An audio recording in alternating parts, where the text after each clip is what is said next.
In this video, I'm spending 3 days on the beautiful west coast of Victoria, Australia, camped as a whaler from 200 years ago. I want to look at what life was like for those early coastal pioneers in the late 1700s and early 1800s and study the history of those men who risked their lives to hunt the largest mammals in the world. I want to use only traditional camping gear, wear traditional clothing and eat food found in the times these whalers roamed the coast, as I also spend the day scanning the horizon for migrating whales.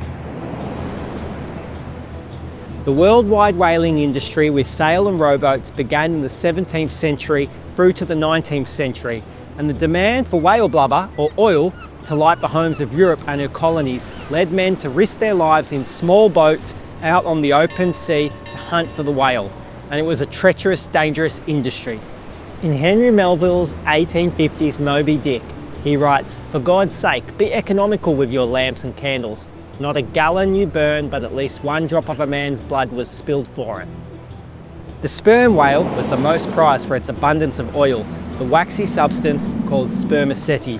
The humpback was generally left alone, for it was too fast, that is until the 1900s, when steam-powered boats would begin to hunt them. But in Australia, the black whale, deemed the right whale, as in the right whale to hunt, was the most prized, for it was slow moving and its whalebone, also known as baleen, could be used. And it is this migrating whale that I'm hoping to spot on my journey as I camp on the banks of an estuary near a historical whaling area on the coastline of Victoria, Australia.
For the last month, I've been doing a deep dive into the history of the Australian whaler. And it's really fascinating because I'd say that the whalers and the sealers were our first pioneers in a way.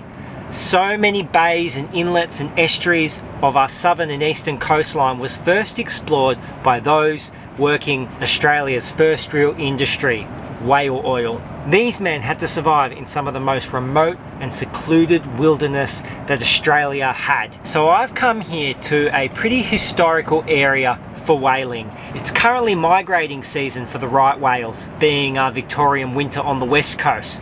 I'm hoping I'll be able to spot some of these whales on my stay here. Otherwise, I want to show you how these first whalers survived out here in the remote wilderness, from the kind of camping equipment that they would use, from the clothing that they would wear, from the kind of food that they would eat, also the resources around us here on this coastal estuary type landscape. So join me as I brave this cold, Victorian, windy and rainy weather to really live out the lifestyle of a late 1700s to early 1800s whaler.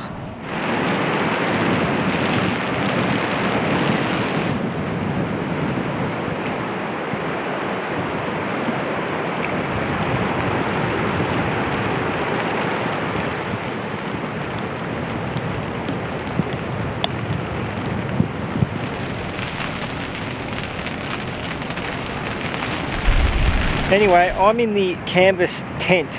This is the home camp teepee tent tonight, and I've chosen this design because a lot of the first settlers and whalers and that, they did camp in canvas tents. They also built little ramshackle huts and shacks and things like that to stay in, but you would have found the teepee canvas style tent. In fact, I've seen lots of pictures, old illustrations from the early 1800s here in Australia of this style of kind of tent. So the canvas teepee tent definitely would have been around and something that a whaler could have found themselves in.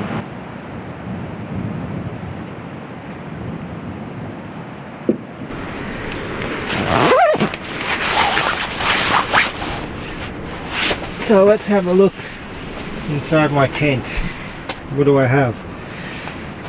I have a sheepskin there. We have a wax canvas. Sorry, it's a wax canvas ground sheet, just to make it a little nice. Got some firewood stacked.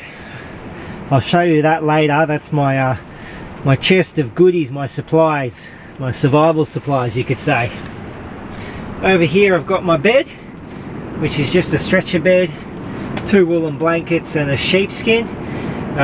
Obviously something that, you know, maybe a captain or something like that would have been privileged to have. And then I've got a bunch of stuff here, just got some extra clothes, a bucket.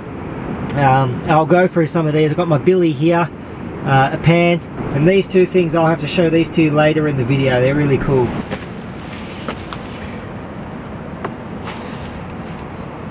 Alright, so let's go through the contents of my chest. I've got a little plate to eat from. Here I've got my old hickory knife, something that could have been used back in the whaling day. This is a 1900s fishing reel, but I'm sure that they could have had something like this in the late 1800s as well. It would have obviously been horsehair or linen as wire instead of nylon, but I'm still going to be using this on this trip. I have a mug with a little bit of tea, English tea. Of course, my pipe and my tobacco. I'll talk about this later. I have a spoon, a fork and a knife, pocket knife, salt, hooks and sinkers, flint and steel for fire with charred cloth. I'll talk about this later tomorrow. And I'll also share this book at the end of this video, which I'll be reading while I'm here. These are my rations, which I'll show you as I cook them up, and then just another woolen shirt and a rag.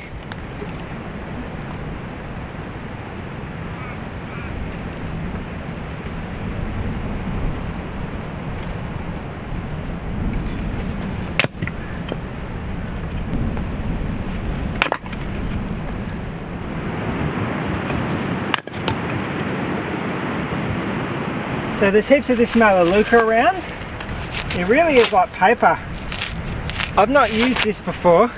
I wonder if this will take a flame, if I can get some really, find some dry stuff. Now as you can see, I brought my little stove out with me. Now the whalers would have just cooked anywhere. They would have made a big fire on the ground and done all their cooking from there. This area here, it's a bit sensitive. They kind of don't want you to do that. They want you to bring your own fire pits in. I could have brought a big fire pit, but I decided I'd just bring the little stove. I will try and cook outside as much as possible, but the beauty of this is I could actually kind of cook right near the tent, kind of in cover if I want to. So, you know, the ramshackle huts and stuff like that, they would have built stove places, fireplaces as well, but this is probably not as primitive as it would have been for those real first whalers when they first rocked up to some of these locations. Alright, it's 3 o'clock. I've got a little bit of light left. I might actually go for a paddle to the estuary and go have a look at the ocean. I'll spend the whole day out there tomorrow fishing and stuff like that, but the fishing won't be that good anyway. It's too windy. But yeah, I'll go and just have a little squiz while I'm here, while I've got a little bit of light left.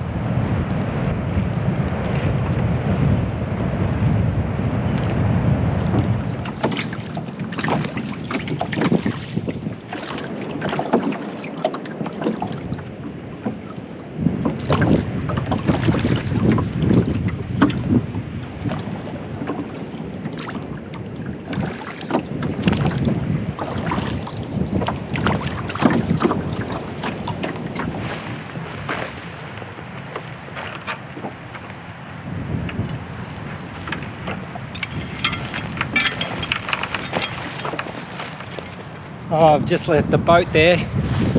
I'm just walking over the dunes. I can see the ocean is right here, so I really would like to come and check out the ocean.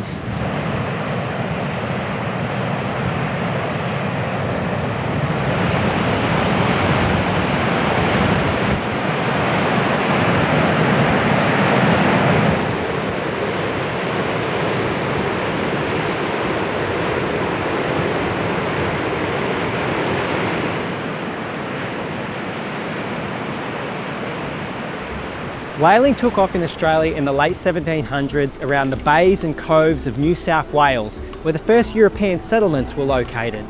The first whalers were Americans and English, but the new colony was fairly quick to produce its own homegrown whalers. Often, whaling was a beacon of hope for convicts who would escape the prison settlements to jump on a whaling ship as a new member of the crew in a rough industry where questions were seldom asked. Local indigenous mobs did not hunt the whales out at sea, but had a history of harvesting the meat of beached whales. When whaling settlements popped up, local mobs would take advantage of the leftover whale meat.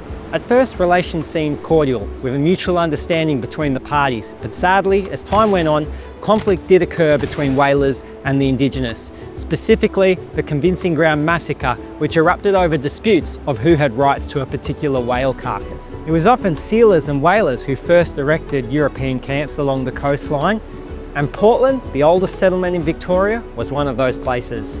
Although named Portland Bay by Lieutenant James Grant in 1800 while sailing past, he never actually set foot on shore. It was the sealers and whalers who were the first Europeans to establish unofficial settlements, which were considered illegal by the Crown at the time, soon after. The Deepwater Bay made it a perfect place for migrating whales to venture into, and the bay, being very well protected from the rough seas of the Bass Strait, made it an ideal location for a whaling settlement. Eventually, what they had built became a major port in the area and for the state of Victoria.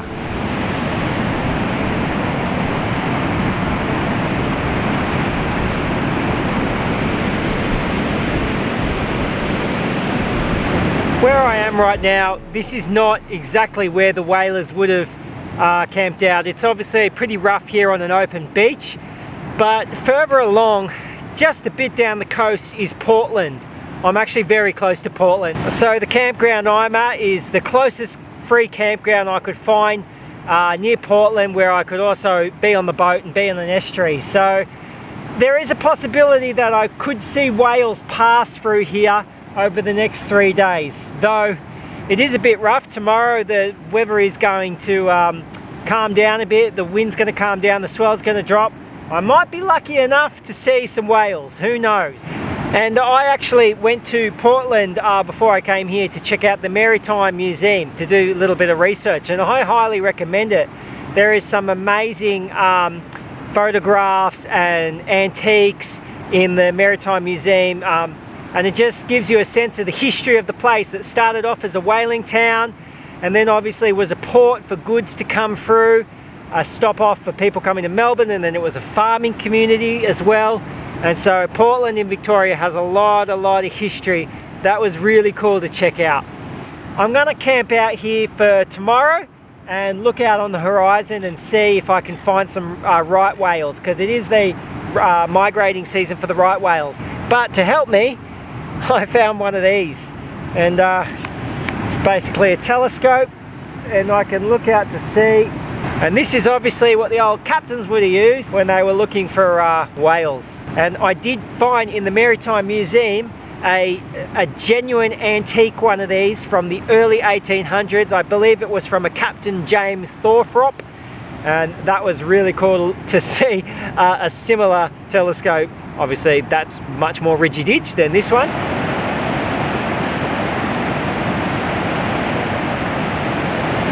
That rainbow truly is something else. That is pretty spectacular. It's getting a bit late now, I might head back to camp.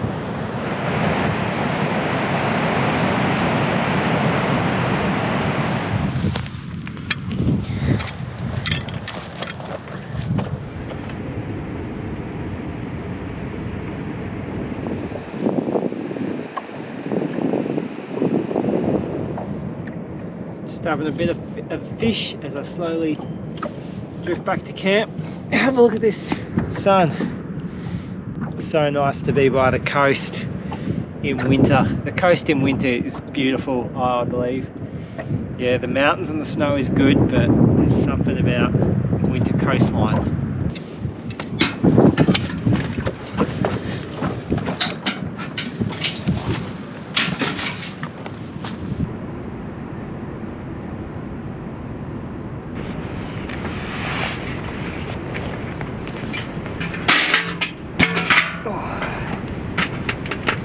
Man, it is actually beautiful weather right now.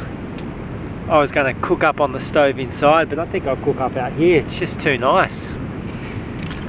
Now in here, I have a little bit of rum, and I'm going to have a little swig. Now, rum in the early days of settlement in Australia was almost like a currency. So whalers got by on rum. Sometimes they were even paid in rum, rum rations. So it was quite popular, more so than whiskey. Rum was the drink of choice in the settlements, in the late 1700s, early 1800s.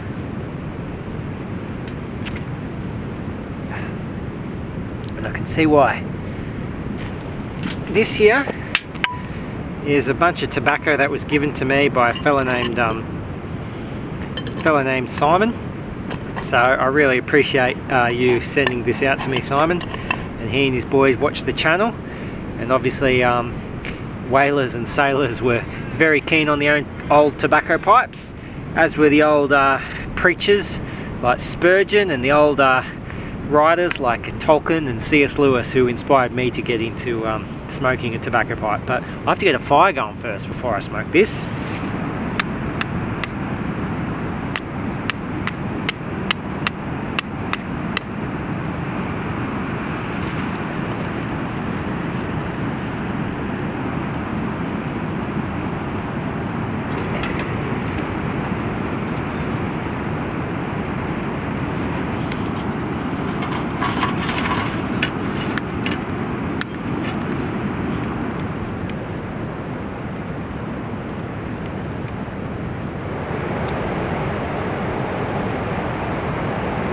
I'm in a pretty popular camping ground, and if I was out in one of these more remote places that I go, I'd build up a big fire because I can get firewood from anywhere. But for a little place like this, I decided, look, I don't mind the stove. It's something different. Mix it up here and then, and I quite like it. And look, if I really want, I can bring this into the hot tent with me. I know hot tents weren't around with the whalers, but if it's a cold night, hey, why not? I might treat myself. It'll be almost time for dinner soon.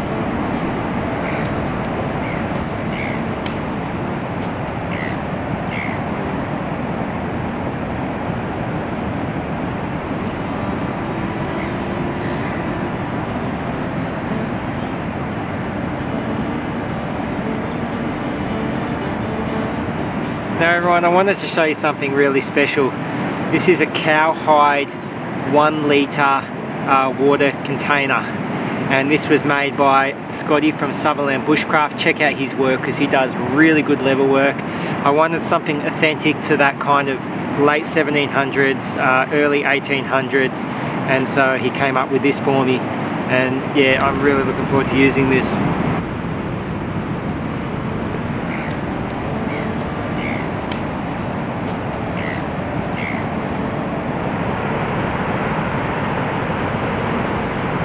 So for dinner, I do have some kangaroo meat for the first night. I've got nothing for the second night, so hopefully I'll catch a fish, but if I don't catch a fish, I'm going to have to whip something up. And I've got a couple of potatoes and an onion, which I'm going to fry up. Now, I do have what's called a traditional survival food, and this is called hardtack survival bread, and this has been used for hundreds of years. I mean, even the Romans used this, but sailors and whalers and people out in the bush, they use this as well. Now, it is bloody hard. You can't eat that. I mean, you could, but you'd wreck your teeth. So the idea is you soak this. So I'm going to make a kangaroo stew and soak a couple of these in it, and these are my rations, my survival rations for the next few days. And these are the kind of rations that a whaler would have survived on back in the day.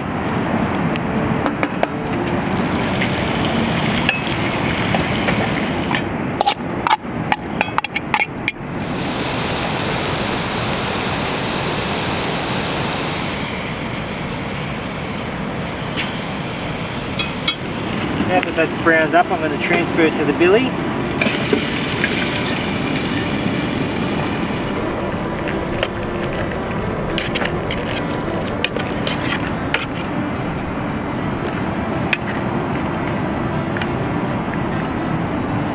So there's my meal there, and the idea with these hard tacks is to soak them for a good 15 minutes before you eat.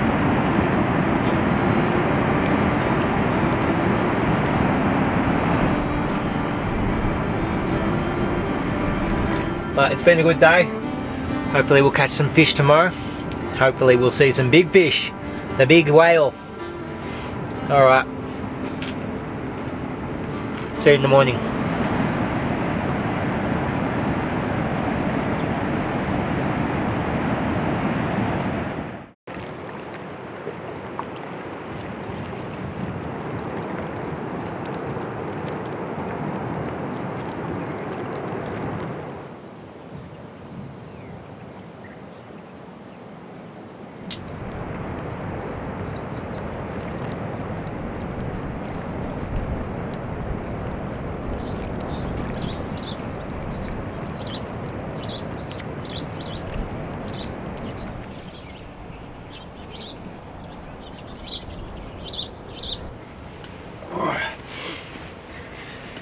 Well, now I thought while I'm getting changed I'd go over my clothing.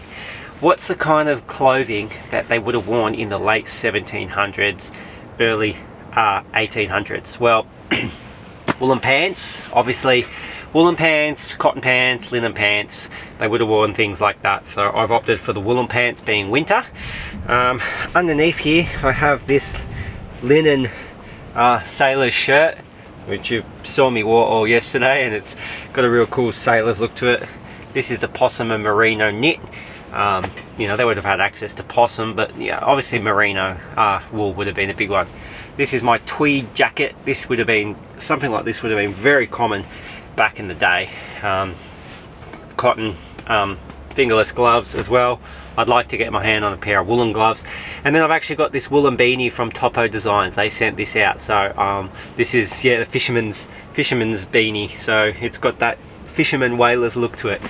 Now I'd like to show what I'm wearing on my feet, because these are really cool. These are leather turn shoes. They're more Viking era, but I have no doubt that especially in the early 1800s, convicts and things like that would have had these. Yes, they had access to boots, but the thing that's really cool about these leather shoes is they're really good for these kind of coastal environments where it's not really rocky. Keeps your feet dry, keeps your feet warm, but yeah, you don't have to wear big heavy boots. And I really like these for an authentic kind of 1700 style shoe, as you can see. And then what I have here are woolen puttees. Now obviously much more common in, this was worn in the World War I, World War II amongst the troops, but I have no doubt that woolen leg wraps was something, and it was common in the 1700s as a way to keep your feet dry, keep them from mud, protect from snakes, things like that. So woolen leg wraps is definitely something authentic to the era. So yeah, this was not like a big mission type of camp. You can drive, you can drive into this campsite. Where I'm camped, you can't really drive right up to here, so I just carried all my stuff from the car. I did, and then I brought some stuff over in the boat. There's a boat ramp way over there, which I paddled over. So, but yeah, this was the kind of closest spot I could find where I could camp on an estuary near a historical whaling kind of township. It's actually really hard in Victoria to find places where you can legally wild camp with a boat, like in estuaries and lakes and things like that. I'm struggling trying to find places, doing my research, but so I hope you guys don't mind that. I thought I'd just be honest about it.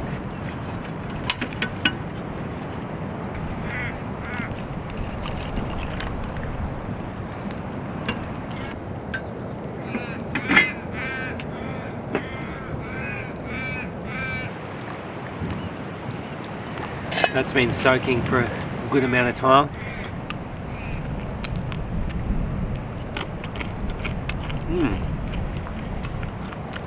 Not bad, these hardtacks.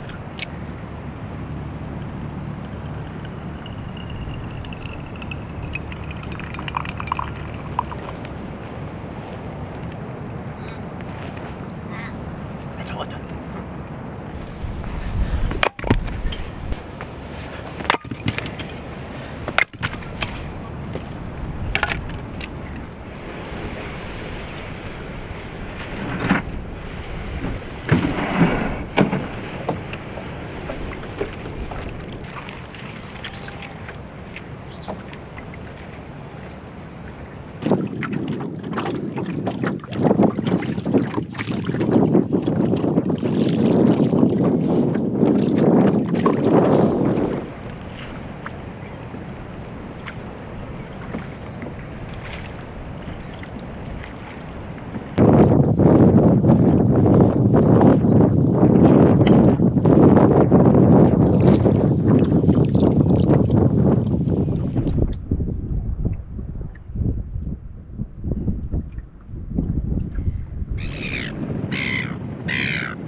So I'm currently right at the mouth of the river,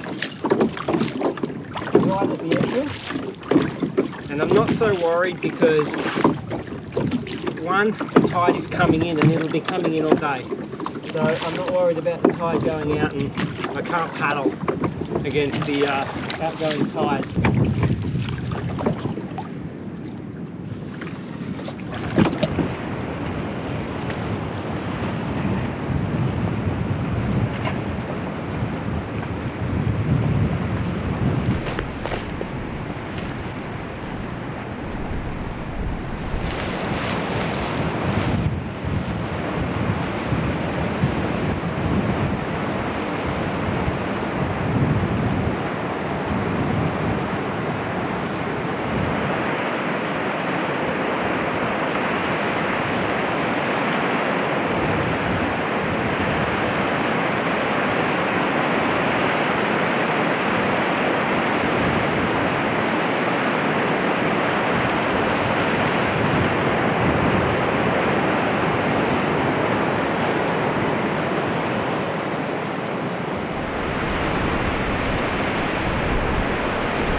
So I've spotted what very much could be my first whale.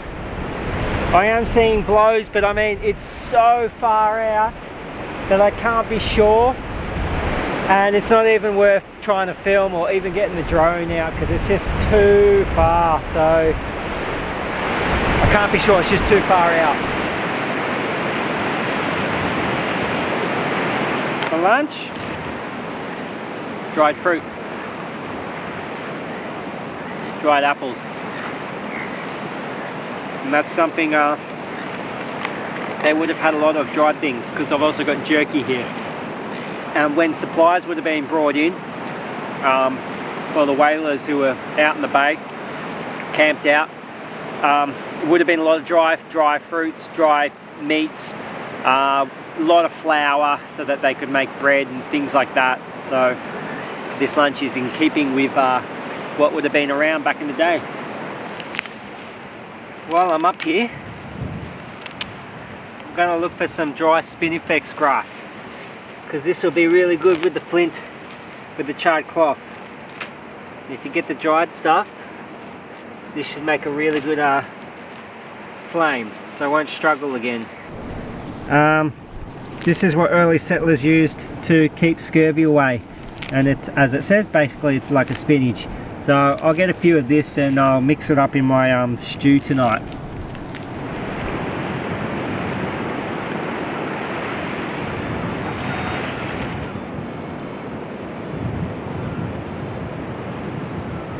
When people think of the old-timers whaling, their thoughts might immediately go to the deep sea whaling made popular in today's mind by the book Moby Dick.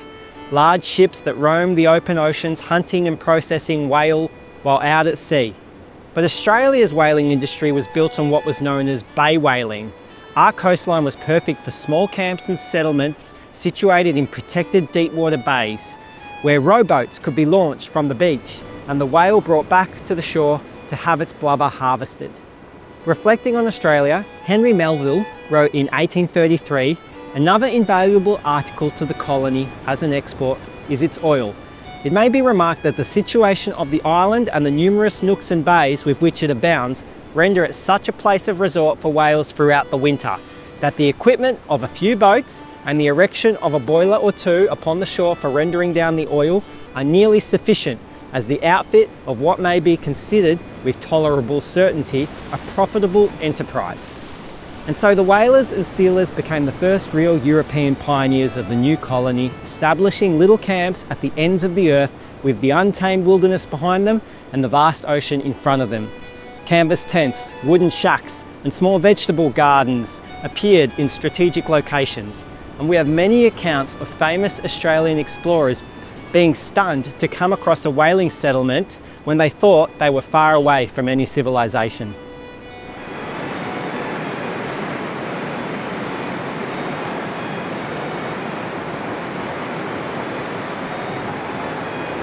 So I thought I'd just share a little bit about the boats that the whalers use. Obviously what I'm using here, this is not what whalers would have used. This is more 1940s era marine ply wooden dinghy, but they would have had the old clinkers made from local materials like Hugh and Pine or King Billy, or they would have been brought over from England or wherever they were from. And I actually went to the Portland Maritime Museum and I got to see an example of a couple of old boats. One that looked like an old 1800s whaler boat, and another one which was actually a lifeboat that a lot of crew would launch from the bay to help shipwrecks and shipwreck survivors. And that was an amazing vintage wooden boat from the early 1800s. But anyway, the kind of wooden boat that the whalers would be in was longer than this, bigger than this, because you had to row quite a few men in it. Obviously they'd set out from the bay and they'd have to catch up to a whale, and you'd have a harpooner at the front. And the harpoons, I actually saw some of the original old antique harpoons at the Portland Maritime Museum, which was amazing to see. And a man would stand at the front and he'd harpoon a whale, and if he got a whale, that was called a fast fish. And that means that boat and that crew has a claim on that fish because they've harpooned it.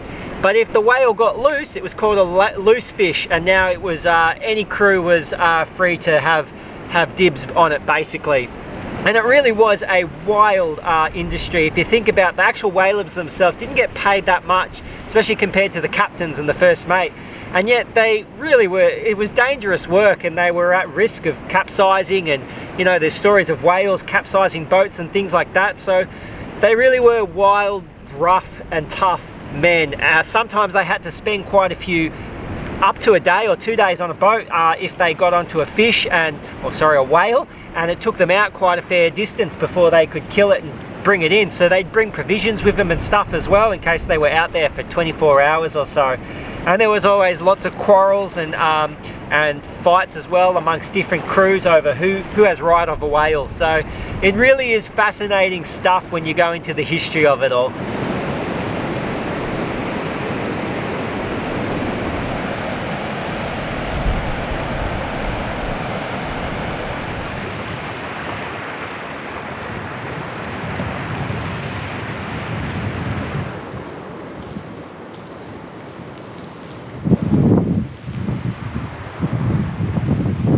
Well, I've been here all day.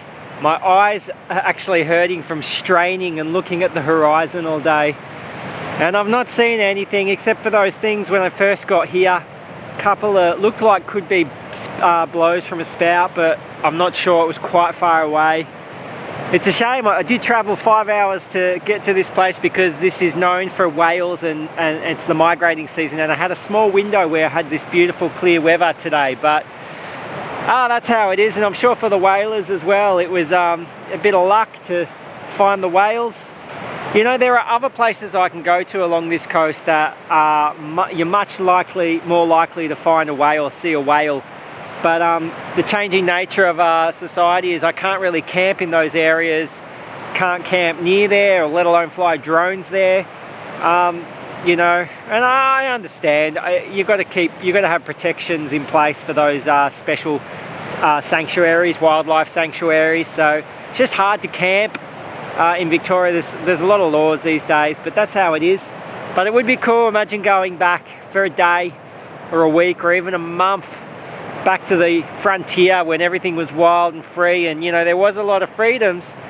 If you could survive and if you were self-sustainable and take care of yourself, there was freedom to set up wherever you wanted, camp wherever you wanted. And man, it'd be so cool to experience life like that.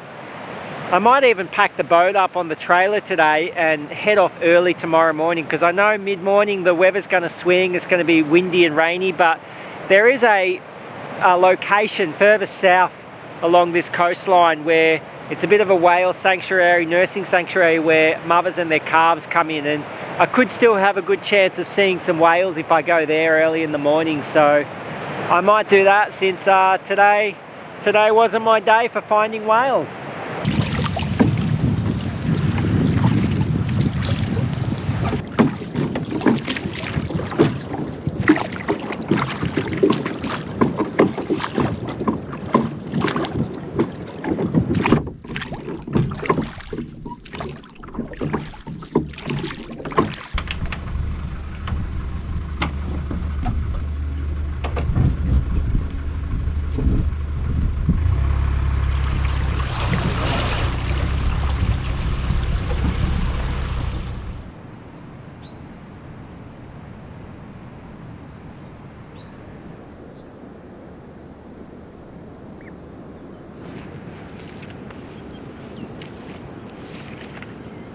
For tonight's dinner, it's going to be a simple onion and potato stew with some hardtack mixed in there.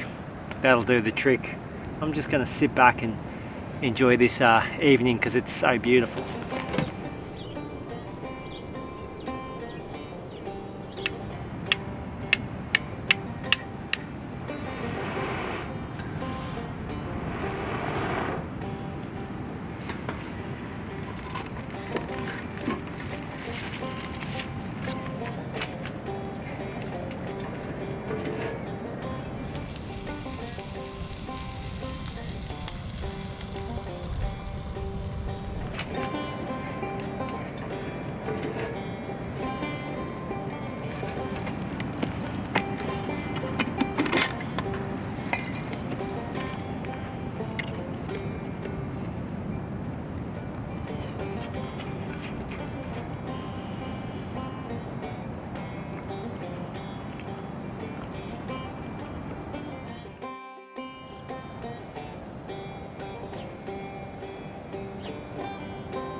I just wanted to let you know what some of the resources were for learning about this trip and learning about the topic of today's video. So for specifically Australian whaling, I'll open up my chest here.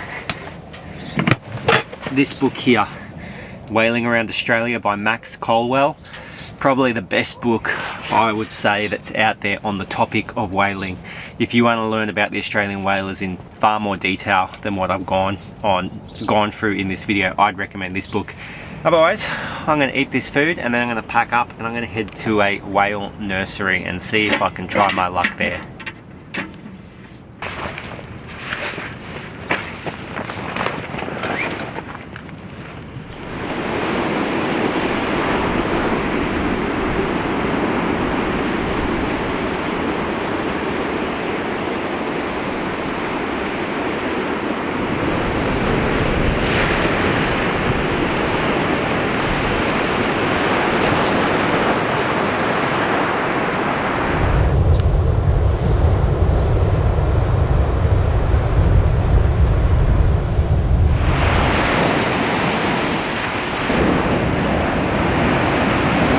Guys, I am here at a popular beach that is well known for whale spotting. It's a whale nursery where mothers and their calves come to rest on their during their migration journey, and it's been really cool to see a couple of whales out there. I'm seeing a couple of blows out in the water there.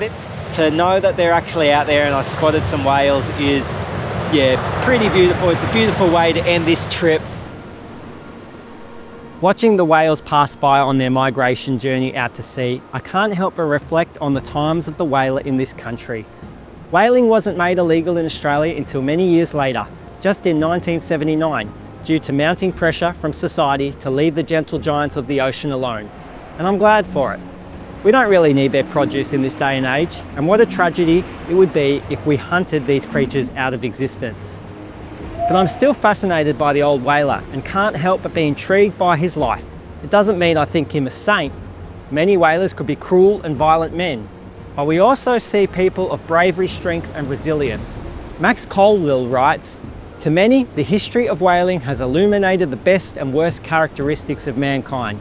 In the early days, it demonstrated his courage and endurance as he matched his puny strength against the giants of the sea for a miserable wage. In the modern era, it has pinpointed his inhumanity and total disregard for the infliction of suffering in hunting these splendid creatures almost to extinction." We see moments of inner reflection among the whalers themselves though. Early whaler in the Portland area, John Brabham Mills, wrote in 1836, "But I say this to you all, when I have to leave the whaling scene through one cause or the other, I will leave the chase and killing of one of God's greatest creatures with relief." Perhaps these men were neither heroes nor villains, but flawed humans capable of amazing feats who happened to find themselves in situations of survival in one of the most remote places in the world, and by chance helped shape the future of this country. And that alone is something worth learning about. So guys, if you've liked this video, please leave a like, leave a comment, subscribe if you haven't. You can join to my YouTube memberships or my Patreon if you want to support the channel. But just want to say thank you for watching, and plenty more adventures in the wilderness and about Australian history to come. Thanks guys.